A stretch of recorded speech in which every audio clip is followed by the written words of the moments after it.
Hey there, welcome back to another video. This time it is another episode of Talking Cinema. I haven't done one of these in a while. Uh, Basically, I was kind of waiting for some things to build up that were worth talking about, and also I've just been pretty busy with work. Um, but I have a good chunk of free time right now before I have to head to work in the afternoon, so I decided why not do another episode of Talking Cinema because there's a lot of trailers I want to give my thoughts on, as well as some bits of movie news and some upcoming Blu-ray releases. So I'm just gonna dive right into it. So I'm gonna start with the trailers. Uh, I'm gonna go all the way back to at least a month. Yeah, at least close to a month. Because it's been a while since I've done a video like this. So the first trailer I want to talk about is Rambo: Last Blood. Now, this is a I don't know about this movie. I don't think there really needs to be another Rambo film. I think the story was told perfectly well enough in Rambo 4 and Rambo, which is also known as John Rambo in other countries. I personally feel that things ended full circle, and I don't really know what else they're really going to be able to do with this story. Stallone, his performance in this at least looks like it's better than anything I've seen in any of these other trailers that I've seen lately. Production quality wise, it definitely looks like a step up from Escape Plan 2, but that's not saying much. The concept, the idea of Rambo going up against a cartel, I don't mind that. I don't like the whole Western aspects of it though, where he's like riding on a horse and wearing a cowboy hat and trying to be Roy Rogers. Like, I'm not really a fan of that whole thing.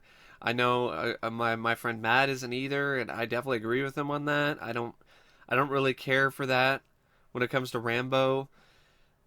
Here's the thing though. If this was just a standalone film and Stallone was playing a retired police officer who was into horseback riding or whatever and was on a ranch, and then his cousin gets kidnapped and he decides to go, or his niece, and he decides to risk his life trying to save her, I wouldn't mind that. I actually would like that better. Maybe just call it Last Blood.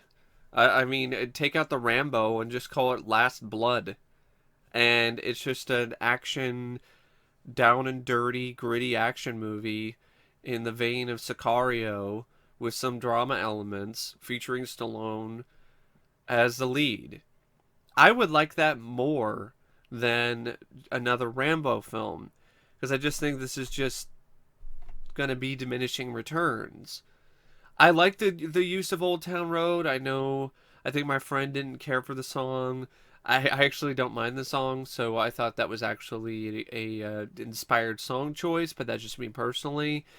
I don't think it's going to be in the movie. I'd be surprised if it was. I keep hearing rumors about how it's going to end two different ways. Stallone is talking about how he has one ending where Rambo is arrested and put in jail. Then he has another ending where Rambo dies, or it's insinuated that that might happen. I really don't want to see either ending. I don't want to see Rambo die. I don't want to see him go back to jail. Because what's really the point of that? I guess it would be the franchise's attempt to really go full circle, where he's back to where he was at the end of First Blood. But I don't necessarily want to see that. It's just one of those sequels that I definitely do feel is unnecessary. But that being said, I'll give it a shot. What I want out of Rambo: Last Blood is I want a really intense, down and dirty, gritty action film. If it delivers in terms of gritty violence, then it could be at least a time waster for me. But or a decent movie. But if it doesn't do that and it's slow paced, the action isn't much to write home about, it's not that intense, then it's just going to be pointless. and it's going to be a complete waste of space and a unnecessary add-on to the Rambo franchise. That being said, I'm going to wait on it. I'm going to wait on my final thoughts on it until I actually see the movie. But what I've seen in the trailer isn't particularly impressive, but I didn't quite necessarily hate it either. It's one of those where I was just very on the fence and pretty meh about the Rambo Last Blood trailer. Uh, so we'll see what happens with this franchise going forward, and we'll see what happens with this film. Now, next trailer I want to talk about is actually surprisingly The Kitchen. I think it's actually based on a graphic novel. Melissa McCarthy in comedies is really stale and unfunny, but Melissa McCarthy in roles where she's stretching her acting muscles and is playing a more serious character, that's interesting. And she actually has shown in the past that she can do a pretty decent job with that kind of performance. This looks like an all right movie. I'm curious about this one. Solid cast. Um, Definitely looks like a gritty drama. It's not something that I'd see in the theater, but it's something I'm curious about. I like the style of the film that was displayed in the trailer. I like the look of it, and I don't mind the idea either. So I'll give it a watch. I know it's been getting a lot of flack because I think it's like some feminist propaganda piece or whatever, but it's based on a graphic novel that existed long before this movie trailer came out and this movie was greenlit. So I'm definitely going to give it more of a fair shake because of that. And also, I think the performances look pretty good. And I like the setting. I like the overall premise. So yeah, I'm definitely interested in that. I'm more curious about that than Joker. I didn't like the Joker trailer. I think the Joker trailer is just was pretty bland and uninspiring to me. It looks like it'll have some good performances, especially by Joaquin Phoenix, but I don't think the Joker's origin is a strong enough thing to have a feature-length film. I don't think it's interesting enough. I don't think it's intriguing enough. I don't think it's compelling enough. And I don't think the Joker without Batman is a compelling enough character. The trailer did nothing to ease my concerns when it comes to that particular opinion that I have of the Joker. And I love the Joker, but I just don't think the Joker by himself is enough for a feature-length movie. Also, I don't like the idea that it's, oh, he was just abused, and he just wanted to make people laugh, and society took a shit on him, and that's why he became the Joker. I don't like that idea either, because it's been done to death, and it's been done a million times, and this doesn't look like it's really going to be that unique when it comes to having that same perspective of a villain that we've seen numerous times already. I'm sorry, I don't want to see a sympathetic Joker. Plus, I don't think that's very effective.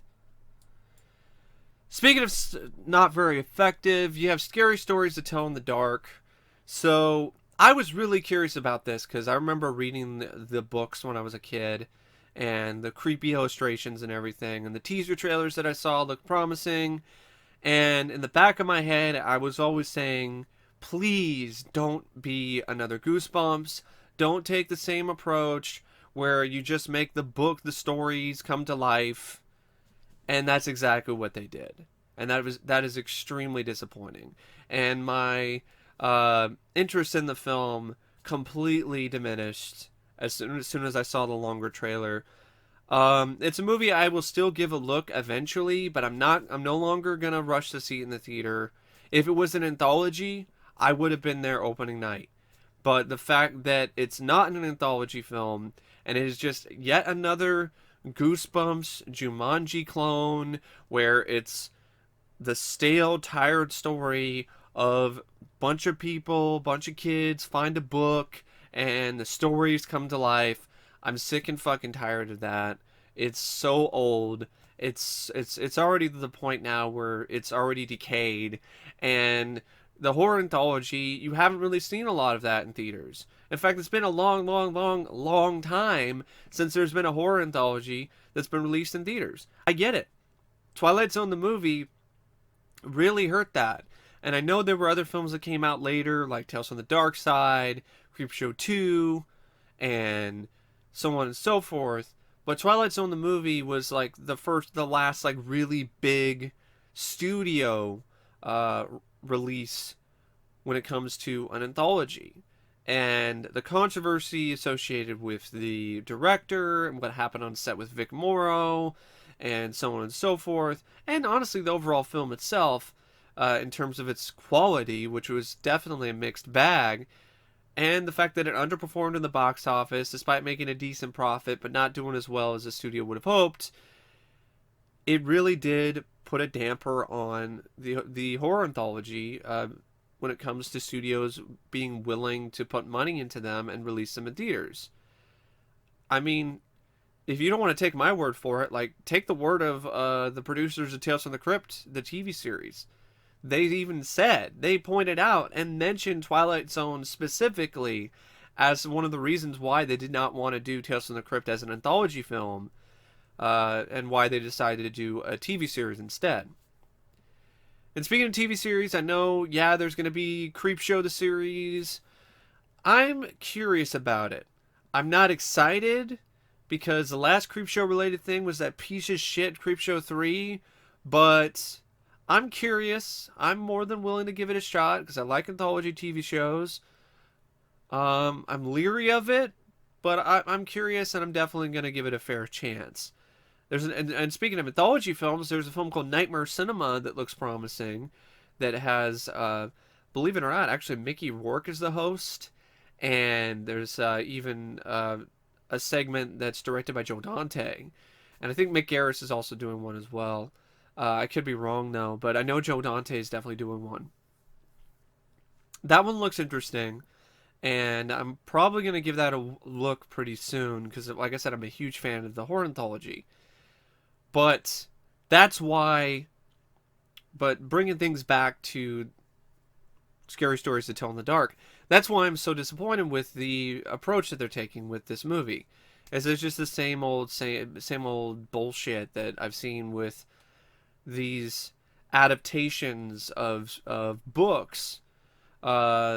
It's really annoying lately. Goosebumps should have been an anthology film. It should not have been a Jumanji ripoff with Jack Black. That was really not the right direction to take the franchise. Should have been a horror anthology for kids. And Scary Stories to Tell in the Dark could have been that too, or a R-rated version of it, because there's those stories are pretty intense. And I was really excited because Del Toro was involved. I was thinking it was going to be at least a hard edge or at least a hard R or something like that, or release an anthology, and no, it's not. And that really sucks.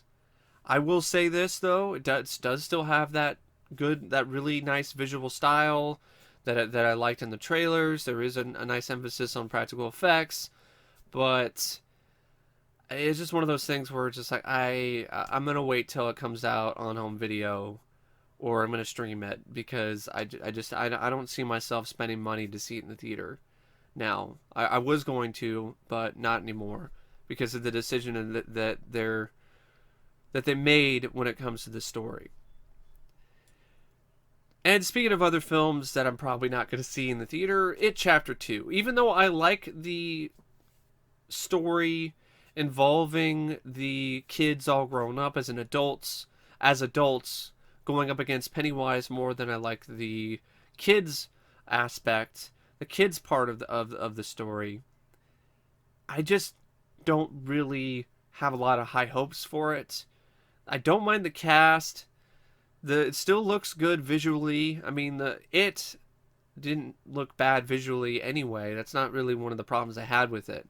Definitely looks like it's going to have a little more blood, which is nice to see, but I just am not feeling Pennywise. I didn't like the performance by the actor in the previous film, and it looks like he's just turning up some of his characteristics and performance traits that I wasn't a fan of to 11.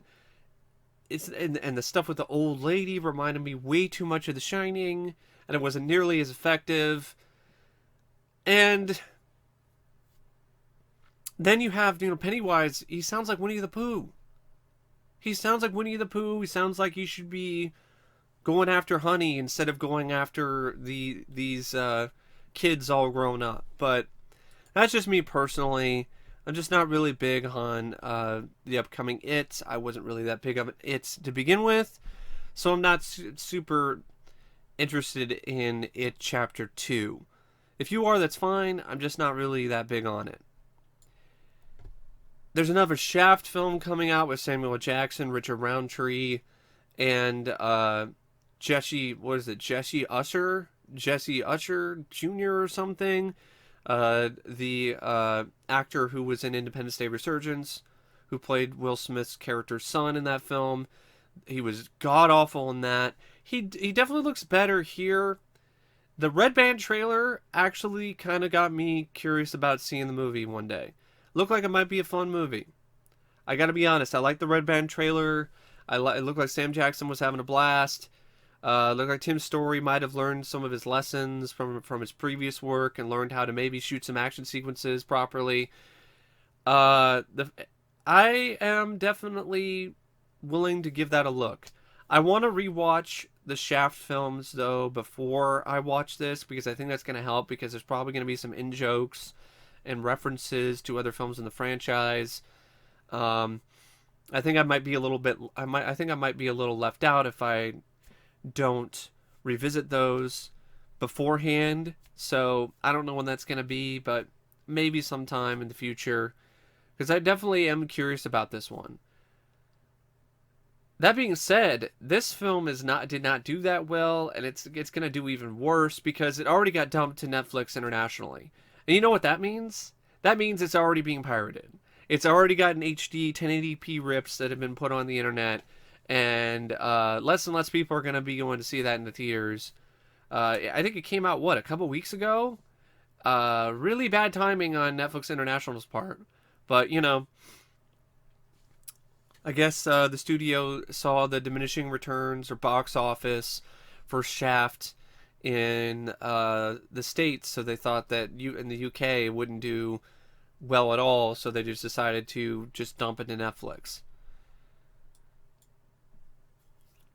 Now we get to my thoughts on the trailer for Ad Astra. I love this trailer.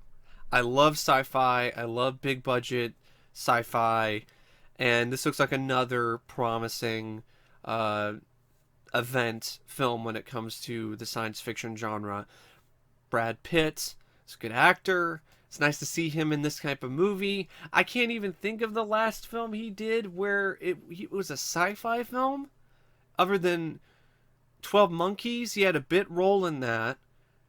But other than that, I can't think of anything off the top of my head. He might have been in some stuff, but it's just not coming to me. So that's really an inspired casting choice. Visually, it looks impressive in terms of the effects, and I really like the idea, and I like the cast. You got Brad Pitt, you have Liv Tyler, you even have Tommy Lee Jones, and I like the idea of Tommy Lee Jones being Brad Pitt's father that he looked up to for all these years, and he's the reason why he decided to be just like his dad and get into space travel and get into NASA. And then his dad is involved in some crazy shit involving some kind of plot device that could destroy the universe, and he's got to go and find his dad and stop him. I like that idea. I like the father versus son dynamic, and I just like the overall concept, and I think it looks really interesting and looks like a really promising film. I'm definitely gonna mark that one down as one of my most anticipated films of 2019. So, yeah, I'm definitely going to give that a look in the theater. Because I miss seeing Interstellar in the theater, and I really wish I did actually go and see that, because I love that film, and I think in the theater would have been a really spectacular experience when it comes to the visuals. And I don't want to miss that potential again. So I'm going to go, definitely going to check out Ad Astra.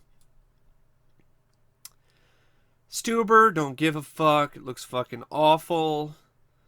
Angel Has Fallen. I really like the trailer. I like the trailer for this. It looks like a fun action movie. Look like more of the same from the previous two films. The action looked good. I like the idea of the drones early on, with it, the drones attacking. I thought that was a nice concept, and I don't mind the overall idea of Gerard Butler's character being essentially framed for an assassination attempt, and now he's got to try to stop the real assassins before they kill the president. I like that concept. I like the lone wolf idea. I always like that idea in action films. So it looks like a potentially entertaining, fun throwback action movie. Doctor Sleep. I also was really impressed by the trailer. I didn't really think that much about this movie because I was like, another Stephen King adaptation, a sequel to The Shining. Do we really need that? But I really liked the trailer. I thought Ewan McGregor's performance was really good in the trailer.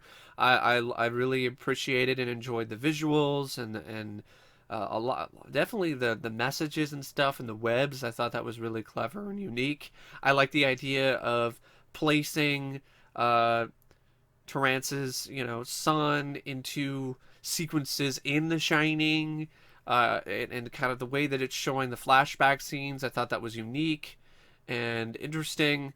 I don't know if I'd see it in the theater. Maybe I'll wait for another trailer, but it's definitely something that I'm curious about. And I got to be honest, I'm looking forward to Doctor Sleep way more than It Chapter 2.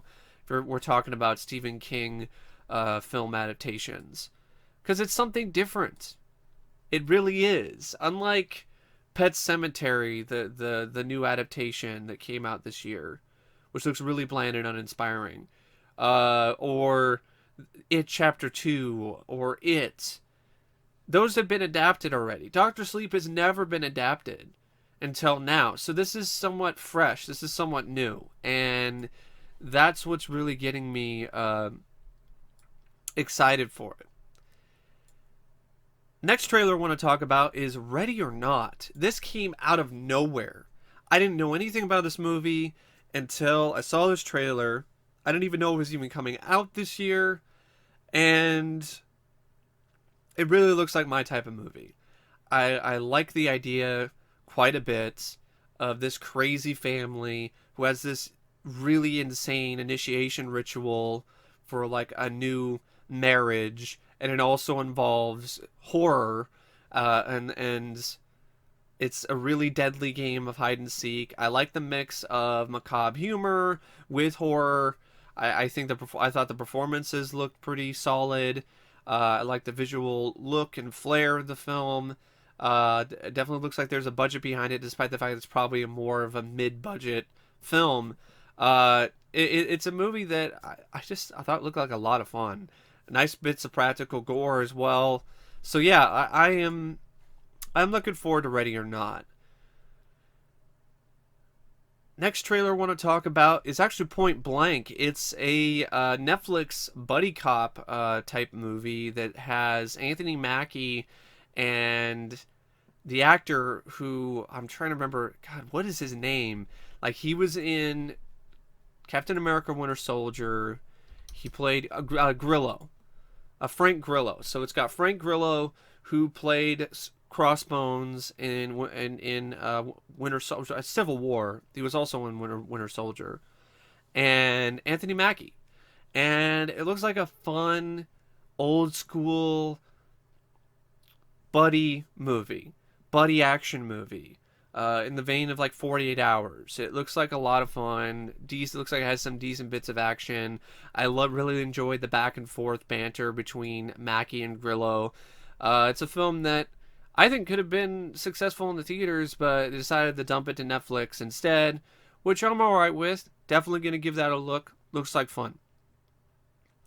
Another trailer I want to mention is something that I'm pretty sure people probably might be kind of surprised. I'm kind of curious about, but I do not.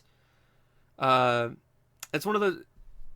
I don't really prefer dramas when it comes to genres of film, but I still like a good one. And Queen and Slim looks like a really good drama to me. I thought I really like the actor anyway. I think it's Daniel Kaluuya. I think that's the actor who was in Get Out. I loved his performance in that. and he's the lead in this. And it's essentially a African American take on Bonnie and Clyde. It's got some really heated political debates in it, but it looks like it has some good performances, and looks like it'll be a pretty powerful film. And it also looks like it's telling a story in a perspective that I don't think I've really seen before, of these fugitives, these Bonnie and Clyde type of characters in Queen and Slim, but from a perspective that's different than what you're used to. So it's an African American lens, and I just feel it looks like a interesting movie, and I definitely want to give that a look when it comes out. The other trailer I want to mention, the last trailer I want to mention, actually there's one more after this, Charlie's Angels.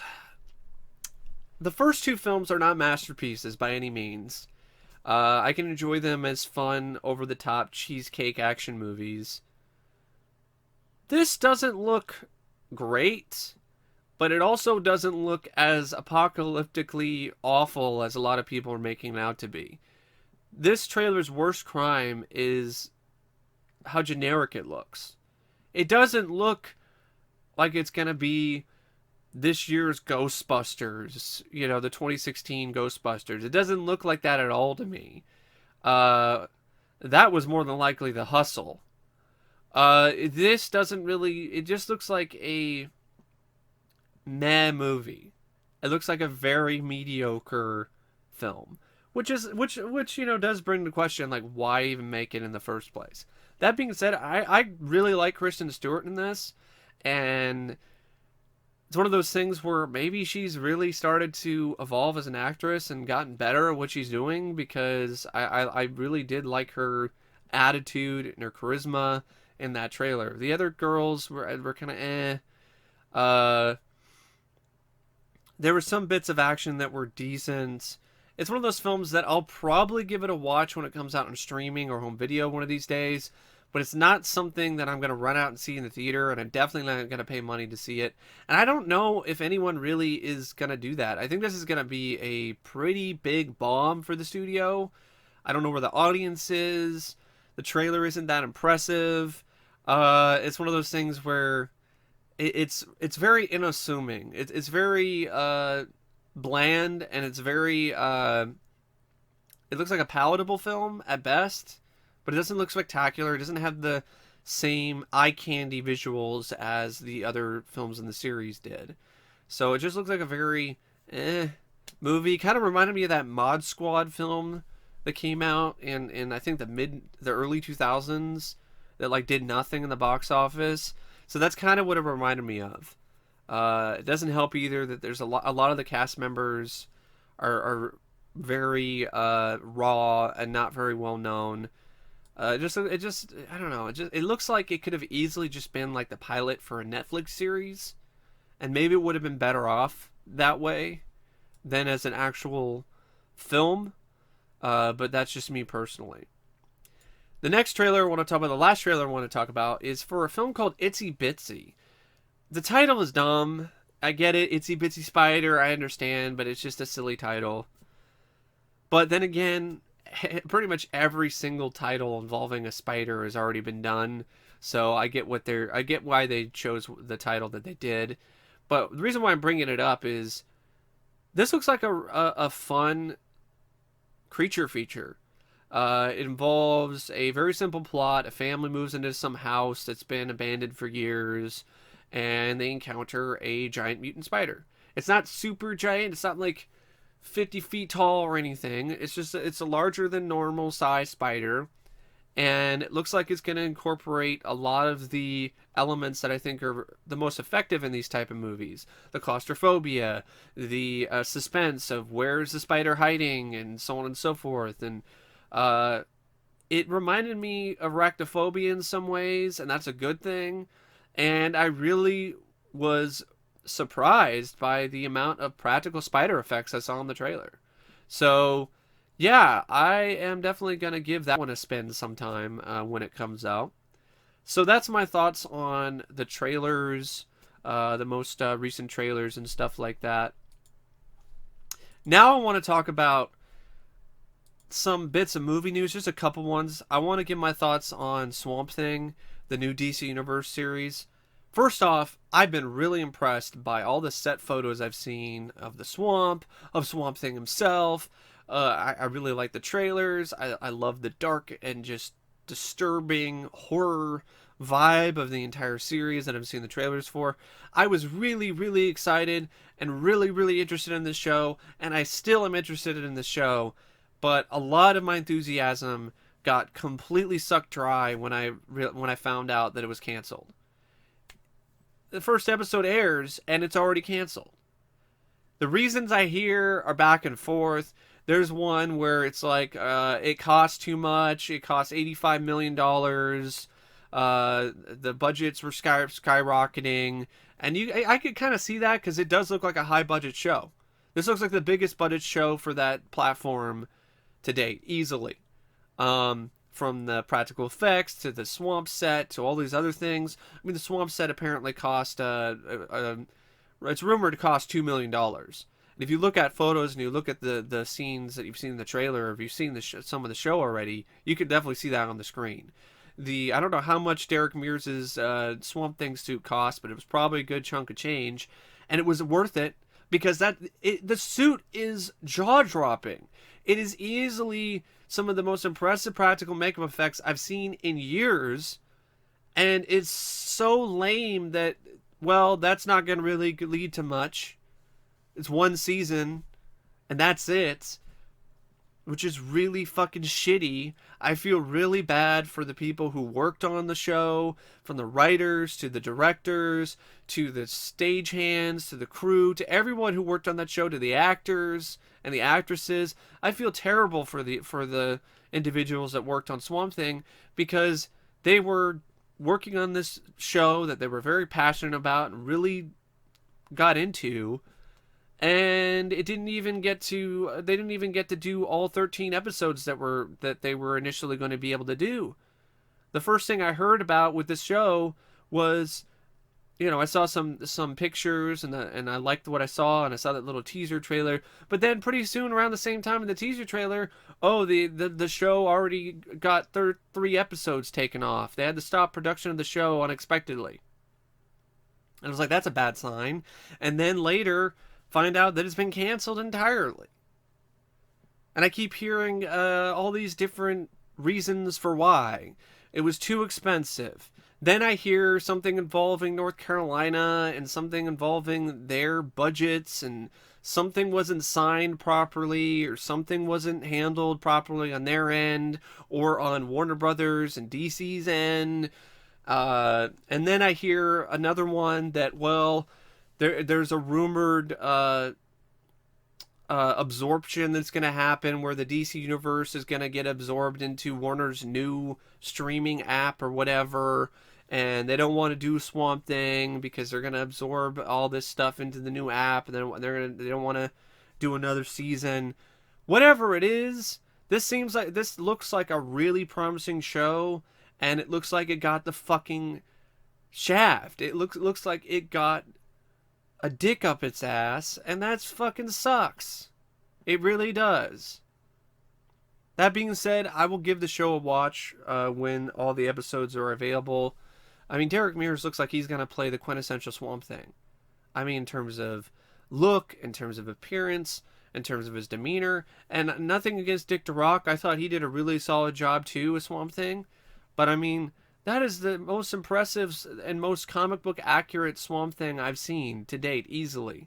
And what also really sucks is that with all this great practical effects, a lot of it's just going to go to waste because it's going to last one season, and the show's going to be tainted, and it's going to be considered to be like some half-assed, unfinished project that had a lot of work and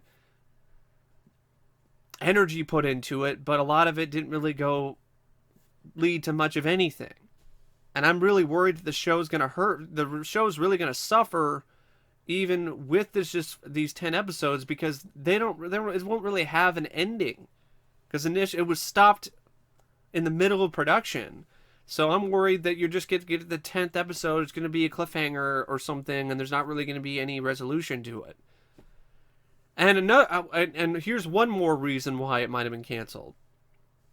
Among the litany of reasons that Warner Brothers wants to do a movie. I'm hearing that they want to do a movie. Well, if you wanted to do a movie, then you should have done a movie in the first place. Why are you spending $85 million on a TV show that you don't even have any faith in, that you're just going to dump on the platform and not do much with, when you could have just made a movie in the first place? Make the movie with Derek Mears. Spend the $85 million and make the fucking movie then. Why did you... if that's the whole plan, or that's what you wanted to do, then you should have done that in the first place, DC and Warner Brothers. DC should stand for Dick Cheese. And Warner Brothers, why bother? Why bother, making a movie when we could waste $85 million on a TV show we have no faith in? And if it's a streaming platform thing, that's another fucking problem entirely. I've said this time and time again, and I'm going to say it again because I think it needs to be repeated. More people are not aware of this, and more people are not as upset as they should be about this. When Disney bought Fox and bought a huge stake in Hulu, they have essentially caused the streaming wars. And what you're going to see with the streaming wars is all of these streaming platforms splintering. So you're going to get more streaming platforms, less selection, less quality of shows for you and movies for you to stream, and more money that you're going to have to pay out of your pocket to be able to have the widest selection possible. This is not good. This is not a good thing that Disney's going to have their own streaming platform and Warner Brothers is going to have their own streaming platform, because you already have too many streaming platforms as it is. This is not like back in the day when Netflix was the only one in the game and maybe Amazon showed up and you had Hulu. Now you have Netflix, Amazon, Hulu, Disney, Showtime, HBO, Warner Brothers, maybe Universal. You already have the CBS. Now NBC is going to do their own one. Sooner or later, you're gonna pay as much money as you paid for cable for all your streaming platforms, which defeats the purpose of cutting the cord in the first place. This also proves why owning physical media is a lot smarter than some people want to admit. Because if you own a physical copy of your favorite show or your movie, you don't ever have to worry about it being taken off the streaming platform. All these people bitching and moaning about, oh my god, The Office and Friends are getting taken off Netflix. What am I gonna do? It's pathetic. If you're a big fan of those shows, you should already own them on DVD or Blu-ray. You get arguably better picture and audio quality. You get special features. And what? The only thing you have to do differently is get up off your ass and put a disc in the player and go through the menu a few times and press play all. Do we really have a bunch of people now who are moaning and groaning about the fact that they won't have a show that they enjoy binge watching available, like Friends and The Office on Netflix, that just auto plays? Like, I get why people complained about Laserdiscs back in the day, because you had to get up and flip the disc and put in multiple discs. I get that. That is an inconvenience. I get why people were complaining about VHS, because if somebody didn't rewind it, you had to put it in the rewinder and wait a while for it to rewind all the way.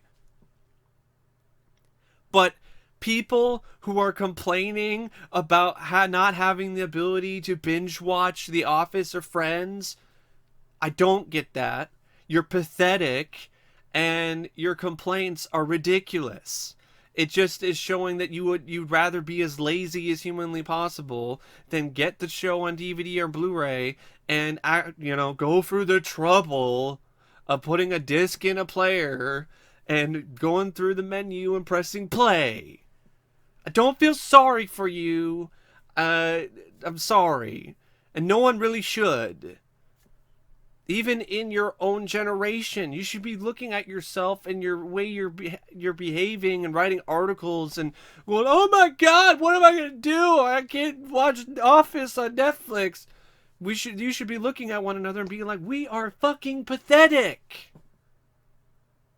Instead of being like, "Oh my God, yes. Oh my God, yes. What am I gonna do? What are we gonna do now?" Jesus fucking Christ. I just had to get that off my chest because I've seen all these articles and I'm just like, buy the fucking show on DVD or Blu-ray and shut the fuck up. So, yeah, as you can see, I'm not really big. I'll say this about streaming platforms. I do like them. I subscribe to Netflix. I have Netflix and I have Amazon. I have Amazon more for the 2-day free shipping, but you know, I still have Amazon, and I've been able to rewatch shows like Unsolved Mysteries thanks to Amazon because they've been Film Rise decided to put them on the streaming platform. I like that. What I'm worried about, because of Disney and all these other companies that have started their own platforms, is we're gonna get a monopoly with Disney not only controlling most of the film industry, but controlling most of the streaming industry, which is a serious problem. But not only that, just too many fucking streaming platforms, not enough time, not enough money, and not enough selection. That's another thing, folks. The selection is going to be diminished, and you're going to have to pay more to get it. And that's another reason why you should buy physical media, because you have a wider selection than you will ever have with any of your streaming platforms combined. It's just a fact. If you want the widest selection possible, buy physical media. I guess there are other ways you can do that too, but if you want to support people who make those films some way or another, or those TV shows, buy physical media. But that's just me personally. That's my views on it. And I'll get to physical media later, because I actually have a few things I want to talk about in terms of upcoming Blu-rays. Save that for last. The last thing I want to talk about movie news related is apparently there was a fan of Stallone's who said something on his Instagram about Escape Plan 3. And he said, "I hope it's better than the last one." And, well, the official Sly Stallone Instagram account, whether or not it's Stallone himself, I don't know. But if it was Stallone itself, this really pisses me off. He replies, after this guy on Instagram says, "I hope it's better than the second one." And the official Sly Stallone account replies, "Myself too." Well, maybe I'll try to do it in Stallone's voice. "Myself too. Escape Plan 2 was beyond awful." If it really was beyond awful, Stallone, and if this really is you, Sly, that replied that way, why did you make the fucking movie in the first place? Why did you agree to do Escape Plan 2 and 3? Why did you agree to do those fucking movies if you thought that they were beyond awful, or the second one was at least beyond awful? From what I've seen, the third trailer for the third film, it looks beyond awful too. So it doesn't look like it's any better. Why did you waste your time, your energy, on films that were more than likely going to be beyond awful in the first place? Sorry, I'm having a hard time putting my words in order because I'm so pissed. I'm so upset. I love Stallone. I love a lot of his work. He's one of my favorite actors. He's been in a lot of my favorite films. But fuck's sake, Sly, have some higher standards right now. You're getting up there in age. You don't have that much longer left in terms of putting out quality performances. Why are you wasting your fucking time with these direct-to-video pieces of shit? If you think they're beyond awful, then you shouldn't have done them in the first place.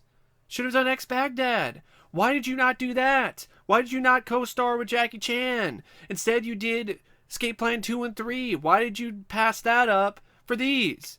Is it for a paycheck?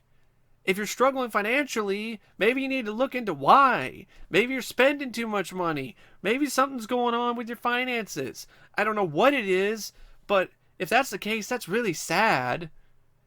And honestly, you have no excuse. to be strapped for cash, considering all the money you've made over your career. It's just sad. I love Stallone, but I'm not one of those fans who's just going to sit idly by and just accept whatever he does as if it's good or great automatically because he's in it. I mean, Escape Plan 2 was beyond awful is putting it lightly. I've seen that film. It was one of the worst films I've seen in years. And easily the worst film I've seen Stallone do. He clearly didn't want to be there either, and it shows. Got trailers for Backtrace, where it looks like he's just sleepwalking through the role because he's just taking a paycheck. He's taking roles away from Bruce Willis. That's bad. I don't want Stallone to be the next Bruce Willis in his Twilight career. I don't want that. I do not. Don't want to see that. Stallone deserves better. He's talented. He's very talented. He's an underrated actor, an underrated director, and an underrated writer. Do some more writing. Direct films like Clint Eastwood did later in his career with more serious approaches and dramatic approaches. Do that mob film you were thinking about doing. Do anything other than these fucking lazy, half-assed film roles that are just doing nothing to help you. Maybe help your pocket, but that's it. They're damaging your legacy, Stallone. Stop it. Get some fucking standards. So the next thing I'm going to talk about is the upcoming Blu-ray releases. So I'm going to kind of power through these because I'm kind of running out of steam a little bit and I need to get some lunch. But first one I want to mention is Arrow Video's upcoming Weird Science Blu-ray. Got ahead of myself there because I'm really excited about this. Really good movie, classic, and it's going to get a Arrow Video Collector's Edition. It's going to come out in July. So it's got a new 4K scan of the original negative. It's got a Blu-ray presentation of the original theatrical version of the film, plus an extended version with 2 new scenes. It's got the original stereo audio. It's got an edited for TV version of the movie. It's got an option to watch additional scenes from the extended version separately. It's got an interview with the casting director. It's got a new interview with John Capellos. It's got an interview with Craig Reardon, who did the makeup effects. New interview with the editor, Chris Lebenson. Ira Newborn, interview with him, who did the score. The archive documentary, It's Alive, that was featured on the previous DVD and Blu-ray. Theatrical trailers, TV spots, radio spots. And the first pressing has a collector's booklet. So yeah, I'm really looking forward to this. I'm definitely going to get it. I'm definitely going to pick it up. I'm going to pre-order that pretty soon, actually. The next one I want to talk about is Second Sight's release of Flight of the Navigator. Second Sight already released Flight of the Navigator on Blu-ray, but now they're releasing it in a limited edition, loaded with features. Like, I never thought in a million years this movie was going to get this kind of release. This is going to be the definitive release of the film, bar none. So this is coming out in August. I already pre-ordered because I'm a huge fan of this movie, and I'm really looking forward to these features. Second Sight has also been doing a really good job with their latest special edition Blu-rays. When a Stranger Calls, The Changeling. This is going to be region-free, so if you're a fan of the film, you can still get this and not have to worry about getting a region-free player. This has a new 4K scan of the film, which is supervised by the director himself, Randall Kleiser. It has a new interview with the director, Randall Kleiser. It's got a new interview with the producer, Dimitri Villard. It's got a new interview with Joey Kramer, who apparently, I guess, got out of prison. Mother of the Navigator, which is a new interview with Veronica Cartwright. There's a new interview with Matt Adler, who played the brother. There are new interviews with Jeff Kleiser, Randall Kleiser, and Edward Eith, where they talk about the special effects of the film. You have the same audio commentary with the director and the executive producer that was on the previous Blu-ray. Um, then you have the rigid slipcase with new artwork. You have a new softcover book, which is like 100 pages, that has Randall Kleiser's complete original storyboards, a new essay by Kevin Lyons, original production notes, and behind-the-scenes photos. And it also has a poster. So, yeah, and then the price is actually not bad at all. I think it's like less than $30 to pre-order it on Amazon. Really, really big fan of this movie, and I cannot wait for that release. It's kind of a shame, though, it's not coming out in July or before July 4th, because it kind of is a 4th of July movie. But that being said, still something that I'm really, really hyped and really, really psyched that it is getting a collector's edition loaded treatment. Now, the rest of the releases I'm going to talk about are actually from various different sources. I'm going off of the Facebook page for Dawn of the Discs. I'm not affiliated with them in any way, but I highly recommend you follow that page. If you have a Facebook account, follow that page, because you will get up-to-date information on the latest new releases, as well as information on upcoming sales. So if you got there's a title that's on sale for a decent price, they will let you know. It's a really valuable resource for collectors. So Kino Lorber, they've announced their October slate, and they're going to be doing Wanted Dead or Alive with Rutger Hauer. I'm really looking forward to that one, because I think it's a really underrated movie. Hopefully they put the same archival featurettes and interviews that were on the VHS release on the Blu-ray, because that would be really nice. They're also doing Trilogy of Terror 2, which is cool. I think it's an alright sequel. I'm glad that it's finally getting a Blu-ray release, because it'll go nicely with the first film. Baby Blood, which is a trippy, weirdo movie, but I'm glad it's getting on Blu-ray. I think it could look really good with a remaster. They're doing My Boyfriend's Back, apparently, and I think it's like a collector, it's a special edition.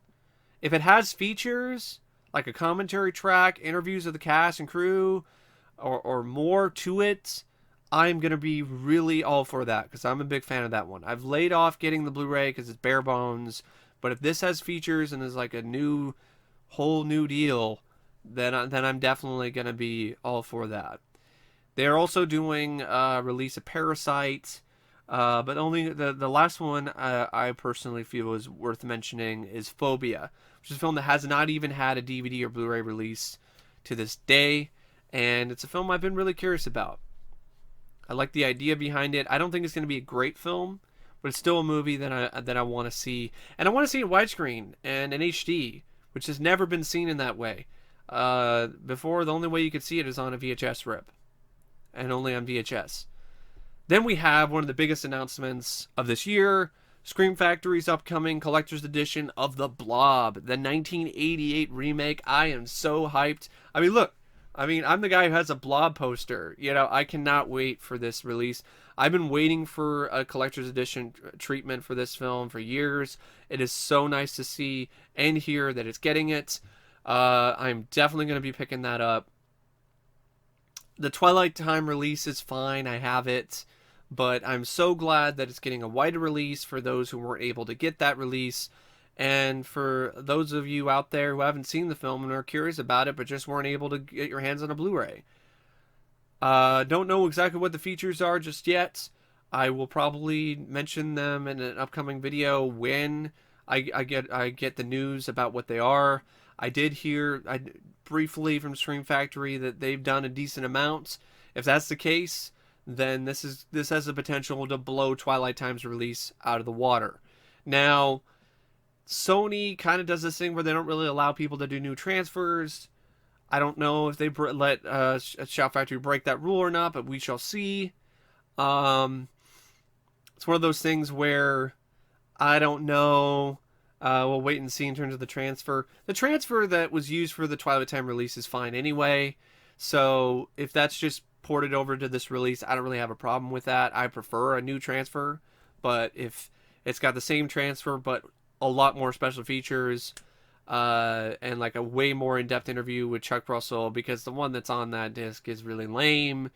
Uh, it'll definitely be worth it, and then some. Super looking forward to it. And I also like the cover art. The cover art's been getting a lot of shit lately online from collectors groups.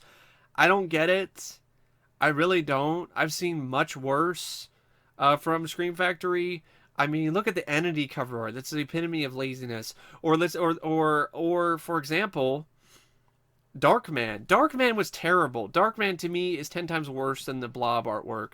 The Darkman artwork looked like it was taken from some deviant art page. It was a new artist, and it looked way worse in terms of overall quality than any of the other releases to date. I love Darkman, and it's a nice Blu-ray, but the slipcover and the new cover art, just doesn't cut it.